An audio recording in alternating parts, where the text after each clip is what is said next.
cucur. Siapa makan cucur? Priai terang tidak. Tepung-tepung yang berlebih-lebihan basah minyak, ditambah warna lumpur karena manis hanya gula kelapa, jadi berkesan jijik. Seperti cipratan tinja kerbau, kata para penghina. Itu namanya. Setiap orang yang melihatnya mengatakan ia bagus, tampan. Herder. Hanya herpung. Herder kampung. Kecil tubuhnya, jadi lain dari yang bersilsilah asli Jerman.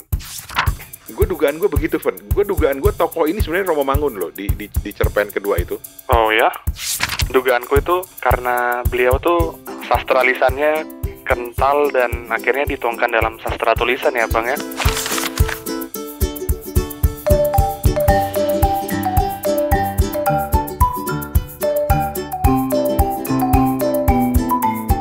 Teman-teman, kita ketemu lagi di Kepo Buku untuk edisi yang pertama di tahun 2022 ini.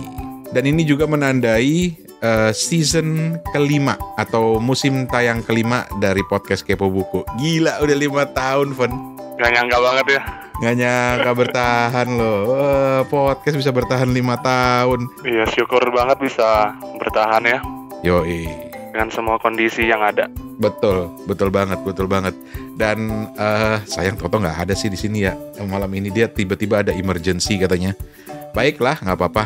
Nanti Toto juga bisa gabung. Kita akan ngobrolin musim tayang kelima Kepo Buku gitu ya. Tapi ya Betul. Sebelum mulai kita juga mau mengucapkan terima kasih dulu kepada teman-teman dari komunitas The Podcasters Indonesia. Karena, nah ini buat yang belum tahu nih, selama bulan Desember kemarin, Desember 2021, Kepo Buku itu ikutan challenge yang namanya Challenge 30 hari bersuara. Yes, 30 hari bersuara, di mana kita bikin satu episode pendek podcast setiap hari selama 1 bulan di bulan Desember. Dan itu berhasil kita selesai. Dan ternyata dari semua peserta 30 hari bersuara itu kan dipilih beberapa kategori ya. Dan Kepo Buku di pilihan panitia termasuk dalam podcast paling inspiratif. Belah tuh. Gue sih sayangnya nggak ada Toto nih. Gue kebayang kalau ada Toto nih. Pengen tahu komentar dia gimana. Tapi komentar pertama gitu ya. Komentar pertamanya Toto. Tapi terima kasih banget kalau dianggap inspiratif. Walaupun udah 5 tahun, udah masuk tahun kelima ini, kita merasa belum inspiratif banget sih. Tapi kalau ada yang terinspirasi, terima kasih banyak ya nggak, Pen? Ya mudah-mudahan bisa bisa mewarnai dunia perpodcastan aja gitu. Oke. Iya. Thank you banget. Mudah-mudahan ini bisa menjadi pemicu kita untuk maju lebih jauh gitu ya.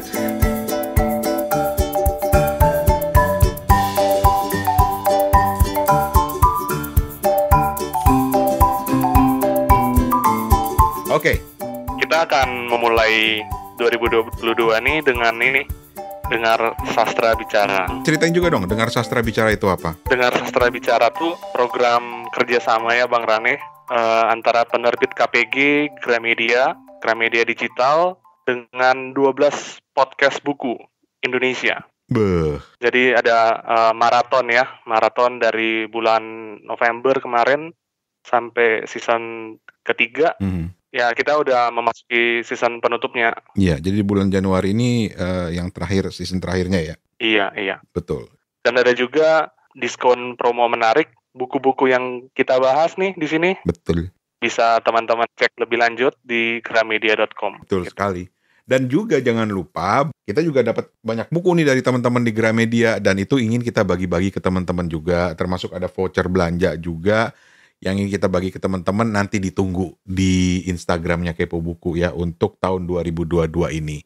Mudah-mudahan 2022 kita bisa lebih banyak ngasih buku ya Van ya buat teman-teman ya Van. Iya, asik.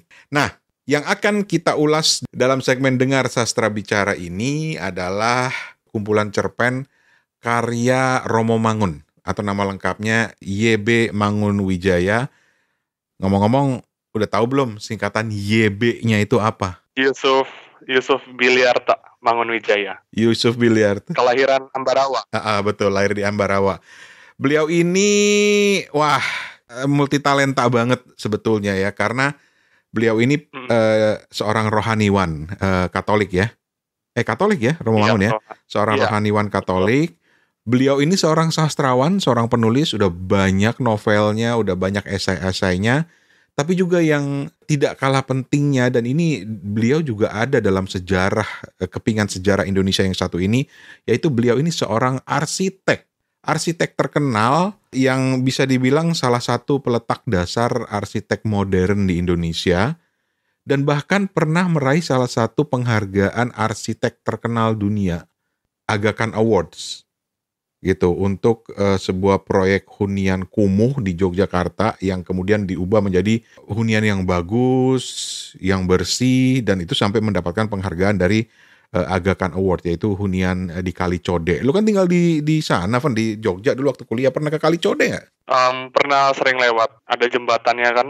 Mm-mm. Dari jembatan kita bisa lihat banyak rumah di pinggir kali yang dari kejauhan tuh ini warna-warni, jadi cukup mencolok. Betul, betul banget. Romo Mangun tuh ini ya dibilang sebagai pembela wong cilik ya, Bang Iya, Rane iya, ya. betul banget. Dengan apa proyek di Kali Codenya tersebut, bagaimana beliau memberikan sentuhan dan juga memberikan dampak kepada masyarakat di sana gitu. Aku tadi sempat cek di YouTube, itu ada dokumentarinya seperti kayak masyarakat yang kumpul kebo misalnya, Bang Rane. Itu Mm-mm. dikumpulin terus dinikahkan, terus selain itu yang rumah-rumahnya juga dibikin gitu. Tapi ada satu anekdot yang menarik nih. Aku lihat dari tulisannya GM ya, Bang Rane. Mm-mm. Di bukunya Pembentuk Sejarah. Jadi ceritanya tuh Romo Mangun tuh pengen banget Jeep Willys. Jeep Amerika, Jeep zaman perang Amerika ya, perang dunia kedua ya. Bener, Mm-mm. bener, Mm-mm. bener, bener. Nah, Jeep Willys ini tuh mengingatkan beliau sebuah masa silam yang sangat berarti gitu. Hmm. Karena Romo Mangun tuh terlibat dalam masa perang kemerdekaan.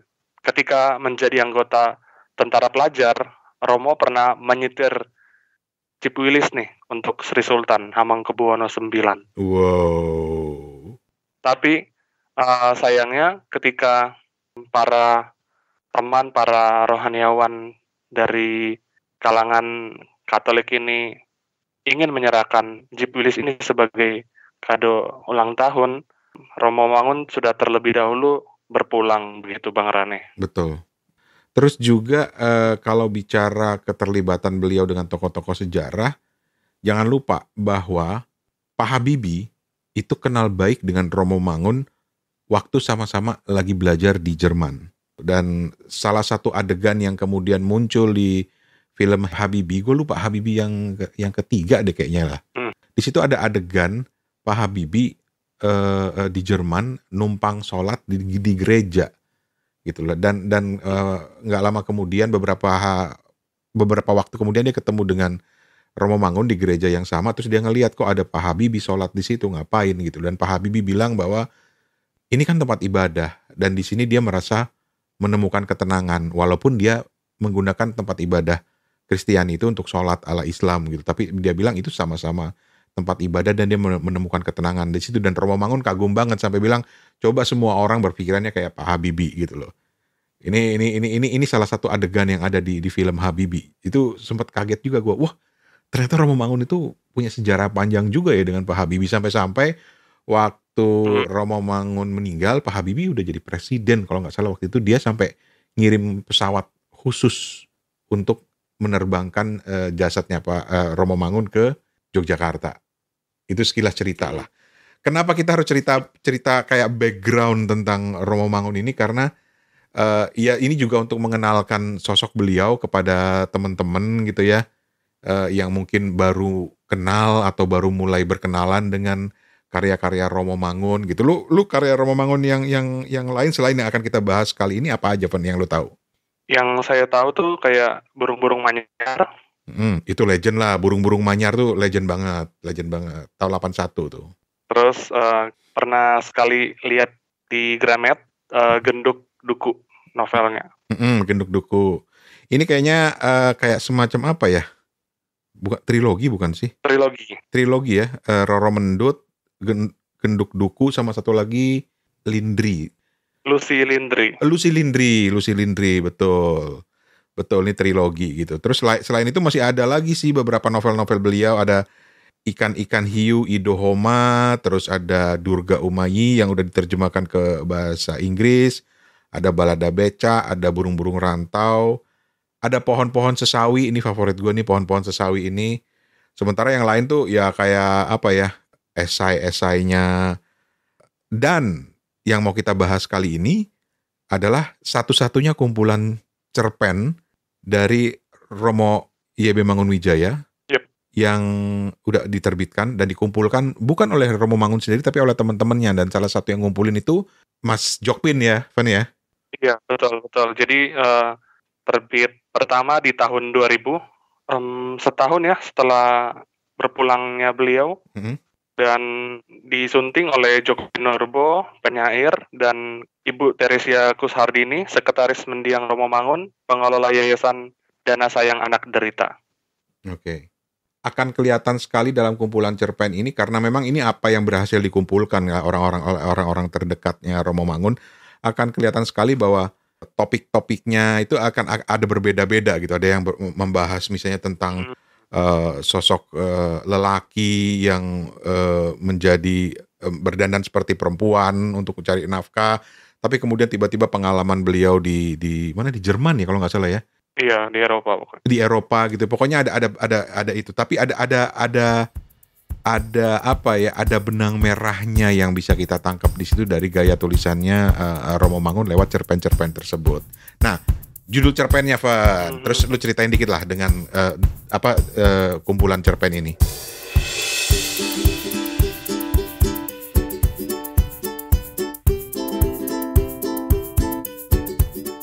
Judul buku ini yang terbit ulang di tahun 2020 dengan konsep sampul yang lebih kekinian ya Bang Rane ya. Yoi, keren. Kalau misalnya Bang Rane punya yang terbaru, putih, desain putih dengan ilustrasi yang cakep.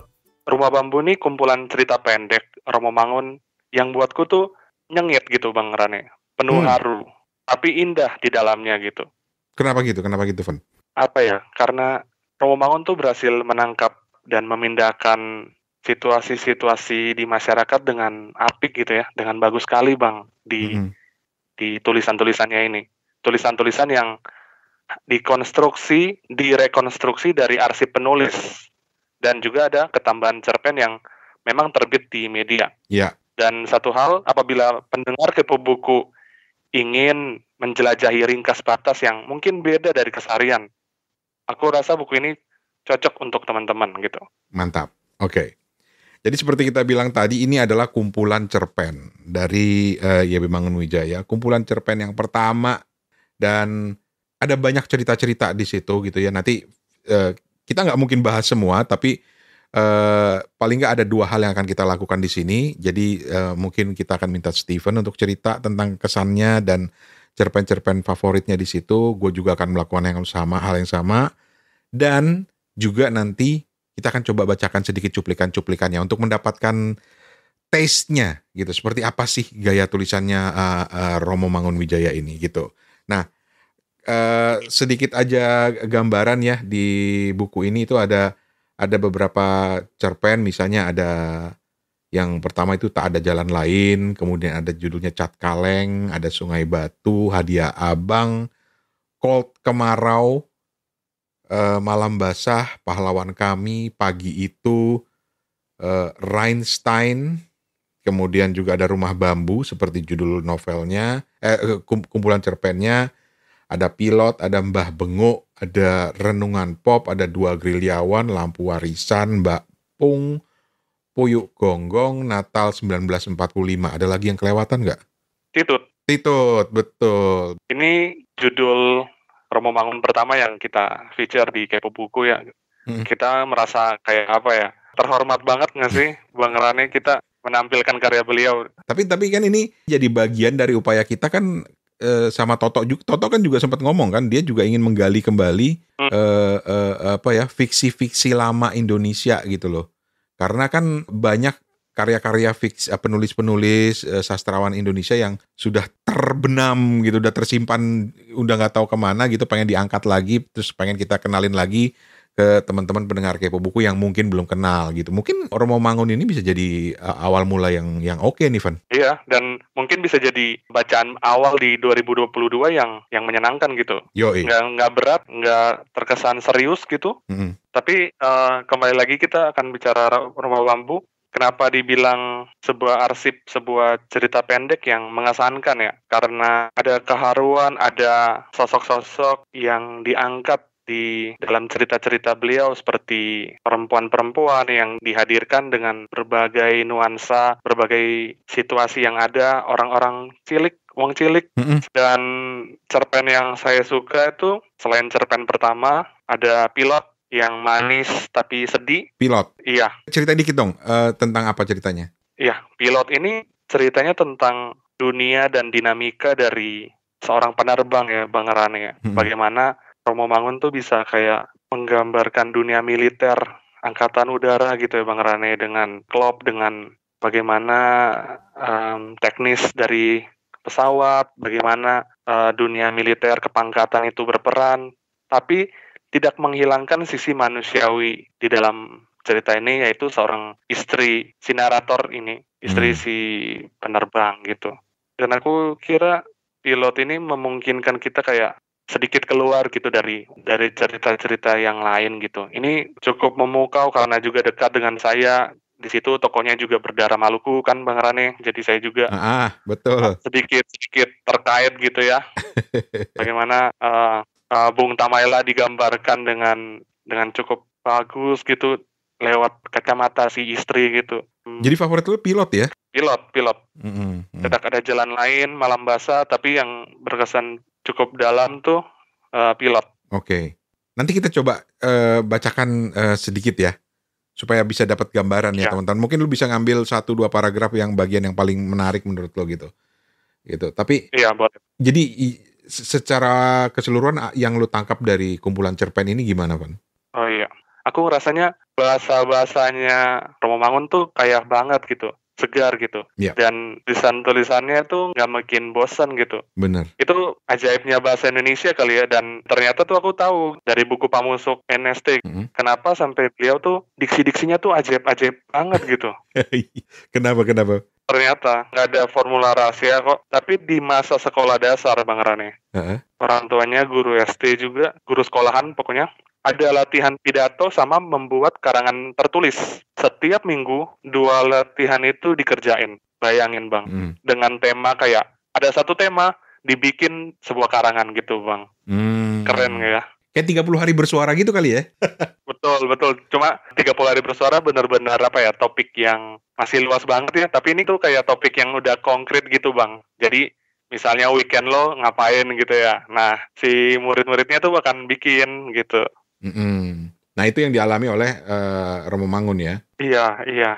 Not a bit sophisticated tapi bisa terangkai dengan indah gitu. Setuju banget gue sama lo, Von, karena cara dia memilih diksi-diksinya nggak ada kesan ingin terdengar keren gitu, tapi benar-benar menjadikan diksi-diksi itu sebagai gambaran di kumpulan cerpen, di cerpen-cerpennya dia. Misalnya salah satu kata-kata yang favorit gue itu misalnya adalah untuk menggambarkan nilai rapor yang merah itu dia sebut sebagai angka-angka Marxis. Itu kan orang yang nggak ngerti backgroundnya mungkin mikir maksudnya apa angka-angka Marxis gitu kan, karena yang namanya Marxis sosialis itu selalu dikaitkan dengan warna merah gitu kan, seperti itu kurang lebih. Jadi gue ketawa aja begitu ada kata-kata itu di cerpennya angka-angka Marxis gitu. Nah, Romo Mangun ini dikenal sangat disiplin dalam menulis. Saking disiplinnya dia selalu berusaha meluangkan waktu nulis setiap hari, terutama setiap pagi. Emang harus gitu kali ya penulis, Evan ya? Iya ya. No wonder kalau tulisan-tulisan beliau yang di Rumah Bambu nih betul-betul kayak luas gitu ya Bang Rane ya.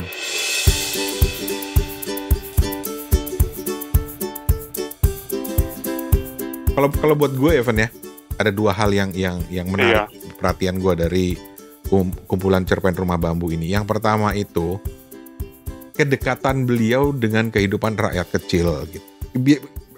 Romo Mangun tuh kayak motret aja gitu loh. kayak motret bagian-bagian dari kehidupan rakyat-rakyat kecil itu, dan kadang-kadang kita mikir begitu selesai cerpennya kita bilang, hah, udah gini aja nih endingnya. Lu nggak ngalamin nggak kayak gitu? Pasti Ya? ketika kita pengen cerita pendek yang as usual gitu ya, kita lihat oh ya udah selesai di lembaran ketiga gitu ya Bang. Iya, awal-awalnya gitu loh. Loh, udah gini aja nih. Tapi coba baca ulang lagi, terus coba pahami, oh ini ternyata kayak potret gitu loh, potret kehidupan orang gitu loh. Nah itu alasannya kenapa, ini giliran gue ya, gue paling suka misalnya cerpen beliau yang judulnya Pagi Itu. Pagi Itu kan cerita tentang apa ya, si mbok penjual kue cucur gitu ya. Mungkin karena gue suka kuliner, gue suka makanan, cara dia menggambarkan kue cucur itu buat gue luar biasa loh. Luar biasa banget. Bentar, gue coba liatin ya. Apa namanya? Mas Mita. Cara dia menggambarkan kue cucur. Nih, lu pernah makan kue cucur nggak waktu di Jogja? Kue cucur kayaknya pernah deh. Kayaknya pernah. Bulat, coklat, iya.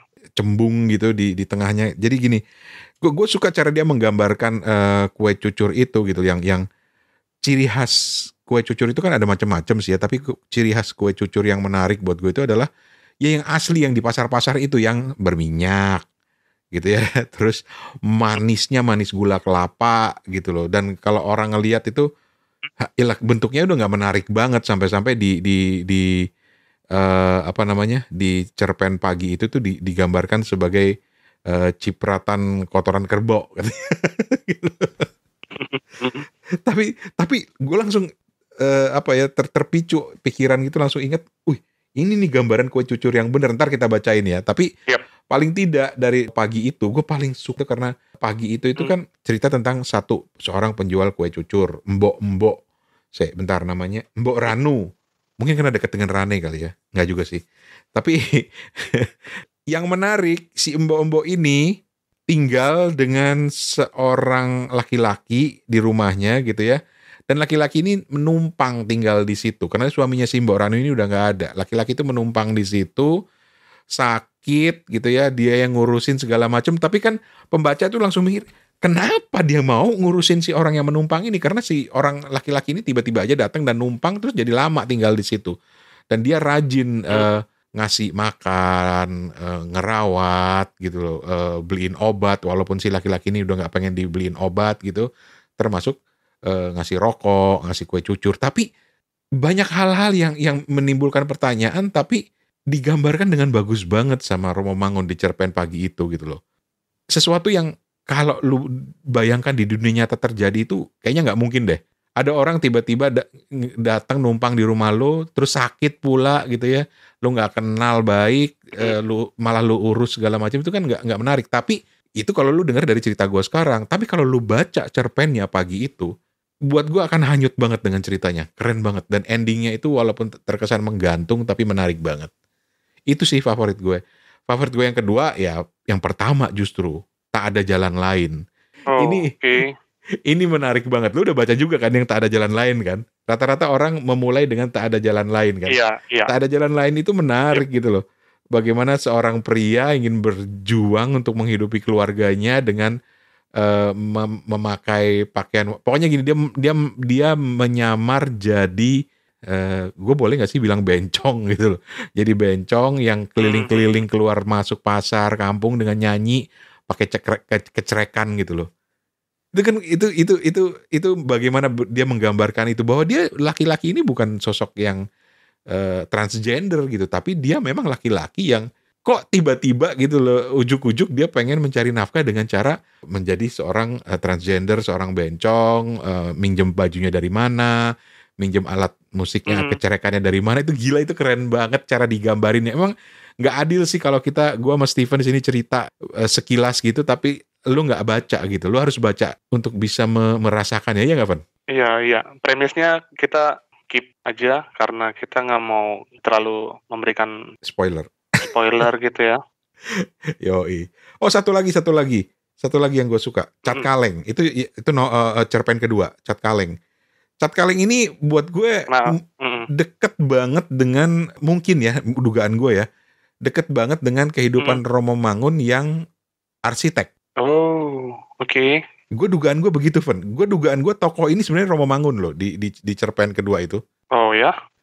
Iya, ini cuma dugaan sih. Kan itu kan cerita tentang seorang perempuan yang tiba-tiba datang ke si tokoh di cerpen itu mau jual cat kaleng kan. Iya, betul. Yang katanya dikasih oleh siapa gitu, tapi dia curiganya itu dicuri gitu. Terus akhirnya ada berurusan dengan polisi, tapi akhirnya malah cat kaleng itu dipakai untuk mengecat rumah si orang itu gitu loh.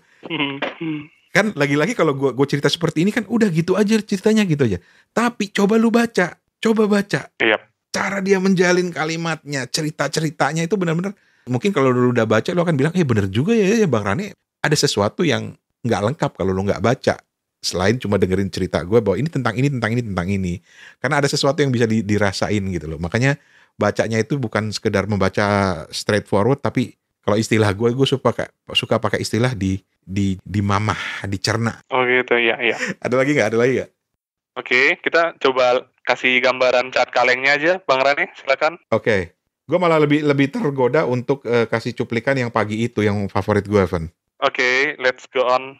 Oke ya. Abis itu lu juga baca cuplikan lu ya? Iya. Lu mau baca yang mana? Aku coba baca yang Titut deh. Oke. Gue ambil bagian ini bener loh kata Jokpin. Jadi gini, sebelum gue baca, kata Mas Jokpin, Romo Mangun itu punya kecenderungan nulis panjang-panjang. Nah, kalau dibagi-bagi paragrafnya ini sudah diedit oleh Jokpin gitu loh. Karena terus terang, ya kalau emang nggak dibagi-bagi per paragraf itu pusing juga bacanya sih. Gitu. Tapi oke, gue bacain ya. Ini judulnya Pagi Itu di halaman 59 ya. Gue mau baca 2 paragraf aja. Iya. Oke, judulnya Pagi Itu. Cucur? Siapa makan cucur? Priai terang tidak. Tepung-tepung yang berlebih-lebihan basah minyak, ditambah warna lumpur karena manis hanya gula kelapa, jadi berkesan jijik, seperti cipratan tinja kerbau, kata para penghina. Tapi tidak kurang dari 200 buah setiap pagi Mbok Ranu dapat menjualnya di pasar Keranggan.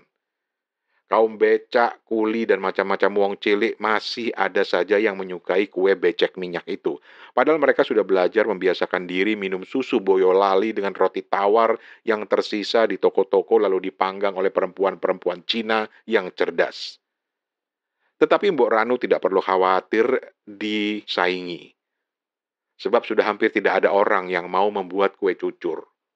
Menggorengnya minta waktu lama sekali. Wajan harus penuh minyak kelapa, tidak bisa digoreng sekaligus. Lagi-lagi harus pelan-pelan sekali mematangkan cucur. Bila Mbok Ranu mulai menggoreng bersama waktu dengan ayam-ayam masuk kandang, ia baru selesai kira-kira jam 3 pagi. Tidak jarang kepala Mbok Ranu yang mukanya berwarna dan berminyak sama seperti cucur-cucurnya itu terjatuh karena sungguh mengantuk. Lebih lagi akhir-akhir ini banyak waktu khusus ia serahkan untuk suaminya yang sudah setengah bulan tidak dapat meninggalkan ranjangnya. Suami? Ya, dikatakan bukan suami juga boleh, sebab si sendok yang kurus, kecil, dan pucat itu suatu hari hanya minta menumpang begitu saja di dalam gubuknya tanpa upacara, tanpa uang indekosan. Kusir becak ia, tetapi Mbok Ranu tidak pernah percaya. Matanya yang berpengalaman di pasar menduga si sendok ini pasti pernah menginap di penjara. Politik sasus warung susu Boyolali dengan roti-roti panggang yang merasa tahu dunia roti di atas sana. Tapi tentang masa lampau, si lelaki itu pernah Mbok Ranu bertanya. Dia sendiri punya masa lampau yang keramat. Keramatnya seperti apa? Silakan lanjutkan bacanya di halaman 66. Di halaman 60. Tapi kurang lebih seperti itu cuplikannya. Dan coba deh bayangin, gue suka nulis ya, gue pernah ada masa-masa di mana gue tergila-gila menulis cerpen, tapi cara-cara penyusunan kalimatnya Romo Mangun ini luar biasa gitu. Misalnya gini, tetapi tidak kurang dari 200 buah setiap pagi Mbok Ranu dapat menjualnya di pasar Keranggan. Buat gue kan lucu gitu loh penempatan kalimatnya. Kenapa enggak setiap pagi Mbok Ranu bisa menjual kurang lebih 200 cucur. Tapi cara penempatannya itu gitu, kalimat-kalimatnya, dan itu membuatnya jadi lebih apa ya, ada nadanya gitu. Ada permainan nada, ada permainan bunyi dalam pilihan-pilihan kata-katanya gitu. Dugaanku itu karena beliau tuh sastra lisannya kental dan akhirnya dituangkan dalam sastra tulisan ya Bang ya. Bener Bisa loh. jadi karena itu bisa apa ya, bisa berbunyi gitu. Bener Berbunyi. Van. Bisa jadi. Kusir beca iya. Betul. Kenapa enggak dia seorang kusir beca gitu kan? Apa mungkin memang gaya bahasanya seperti ini zaman dulu, tapi lu menarik dengan mengangkat sebuah dugaan bahwa iya mungkin karena dia ini lebih lisan gitu ya. Lanjut. Titut. Ini di halaman 153. 153. Oke. Saya coba bacakan. Titut namanya. Setiap orang yang melihatnya mengatakan ia bagus, tampan. Herder. Hanya herpung. Herder kampung. Kecil tubuhnya, jadi lain dari yang bersilsilah asli Jerman. Tetapi dalam segala bentuk rupanya ia tak kalah. Citra badan dan watak wajahnya serigala yang harmonis. Serba keningratan ras ulung masih tampak secara proporsional. Cuma ukurannya yang kecil itulah hampir separuh herder tulen yang mohon maklum, dia hanya pung belaka. Seperti pemilik bekas rumahku ini yang ada di kampung Bonggaran. Dari mana Bonggard, seorang Belanda totok, barangkali pegawai pabrik gula kolonial tempo dulu, yang di mana-mana punya simpanan dan keturunan herpung. Begitulah di desa kami. Ada bocah yang mirip sinyo manis dari Prancis atau Swedia kulit dan hidungnya. Tiba-tiba saja kujumpai gadis cilik cantik sekali. Aduh, seperti boneka buatan Nuremberg, Jerman. Seperti anggrek impor negeri dongeng yang tahu-tahu saja sudah bersemi di antara pohon ulin, keruing, dan belukar rawa-rawa belantara tropika. Aneh. Padahal ayah ibu mereka jelas-jelas tropika. Begitu juga Titut, semacam sinyo Bonghart negeri Batavia, tetapi ukuran pung. Hei Titut, mari. Kau seperti anak raja yang pada malam hari dibuang oleh istana di tengah hutan kami. Akan tetapi sekarang, setiap yang melihatnya merasa kasihan, atau bahkan ia diusir dan ditendang-tendang orang. Begitu. Wow. Nah kalau dari lu, kenapa Titut ini yang lu pilih, Van? Sebenarnya ketika tadi kita siapin edisi kali ini, aku sempat lihat di Goodreads. Ada seorang pembaca yang bilang ada 3 cerpen yang disukainya. Salah satunya Titut. Karena dia terhentak gitu Bang Rani sama ending dari cerita pendek ini gitu. Oh gitu. Iya, dan aku baca ulang lagi, itu sebuah cerpen yang liris tapi juga reflektif gitu. Keren.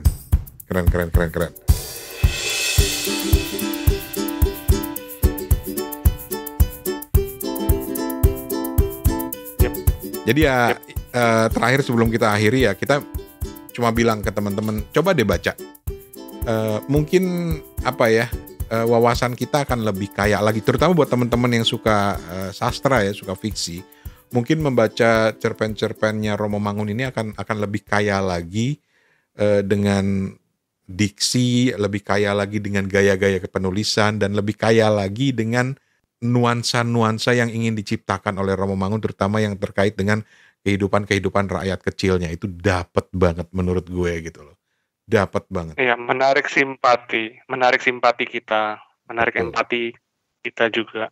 Dan nggak fatalistis. Mudah-mudahan gue nggak salah pakai istilah ini, karena banyak kan, ada lah cerpen-cerpen yang cerita tentang rakyat kecil, kehidupan mereka, tapi kesannya itu suram gitu loh. Sementara iya. Romo Mangun ini bisa pakai anekdot yang kecil-kecil gitu, yang ya cuma percikan-percikan anekdot, tapi tetap membuat kita senyum sekilas gitu, atau oh gini ceritanya, oh gini kehidupannya rakyat kecil gitu. Tapi tetap kita tidak kasihan ya mereka gitu, nggak gitu loh. Kalau itu sih yang gue tangkap. Paling nggak dari 3 cerpen favorit gue tadi. Kalau lu sendiri gimana? Aku kira harapan dari Romo Mangun tuh agar manusia tuh semakin mengenal dirinya, keliling, dan semesta. Oke. Mudah-mudahan Ya. tertarik untuk bacanya, tapi coba aja. Dan pastinya kalau memang mau beli buku ini ya bisa juga beli di Gramedia Digital, terutama di tengah-tengah suasana pandemi yang amit-amit kayaknya lagi mulai naik lagi, tapi jangan sampai lebih parah gitu ya. Tapi kan kita menjadi waspada, jadi kunjungan mungkin ke tempat-tempat publik kita kurangi ya. Kenapa nggak coba cari di Gramedia Digital gitu. Ataupun kalaupun nanti mau membeli langsung ke toko bukunya ya tunggu. Kita mau bagi-bagi buku dan juga kita mau bagi-bagi voucher untuk pembelian buku di Gramedia nih. Nice. Yep. Oke. Dan ini adalah terakhir kali Kepo Buku mereview buku untuk Dengar Sastra Bicara. Kita di Dengar Sastra Bicara ini sudah mereview 2 karya. Yang pertama tuh Negeri Senja dari Seno Gumira Aji Dharma. Ya, yang kedua itu adalah kumpulan cerpennya YB Mangunwijaya, Romo Mangun, yaitu Rumah Bambu. Nah, dengerin juga yang lain-lain. Karena Januari ini adalah bulan terakhir Dengar Sastra Bicara.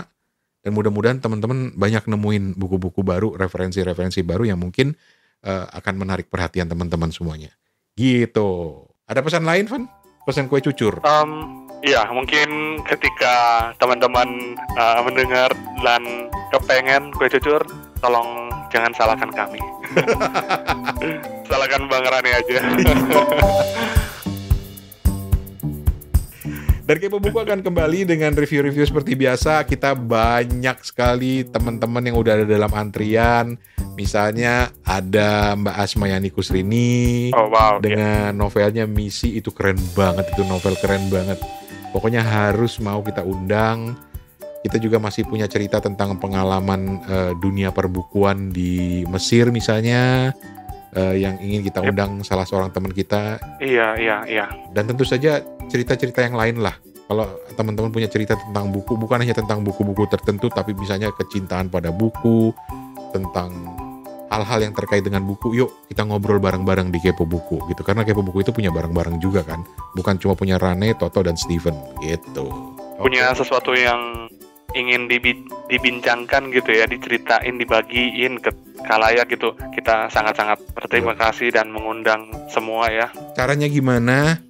0878 78 505012 itu WhatsApp kita. Kontak kita di situ dan mungkin cerita, Bang, gue pengen deh punya cerita, gue punya cerita tentang buku ini, Bang, gue pengen cerita, atau Bang, gue punya pendapat tentang novel yang lo bahas, atau Bang, gue punya, pokoknya segala macam hal tentang buku.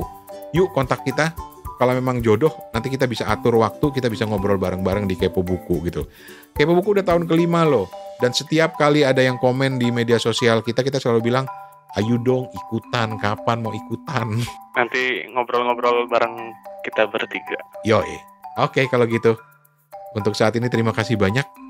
Dan karena ini adalah kesempatan terakhir Kepo Buku untuk ikutan dalam Dengar Sastra Bicara yang akan berakhir di bulan Januari ini. Kita cuma mau bilang terima kasih banyak kepada teman-teman dari penerbit KPG. Dan juga terima kasih kepada teman-teman podcaster buku lain yang juga terlibat dalam kegiatan ini. Dengerin sampai akhir Januari nanti masih ada review-review yang lain, Evan ya. Iya, betul. Baiklah. Dengan saya Steven di Ambon, Rane Hafid di Tangerang Selatan pamit. Kita ketemu lagi di episode berikutnya, juga nanti akan ada Toto di situ. Yep. Permisi.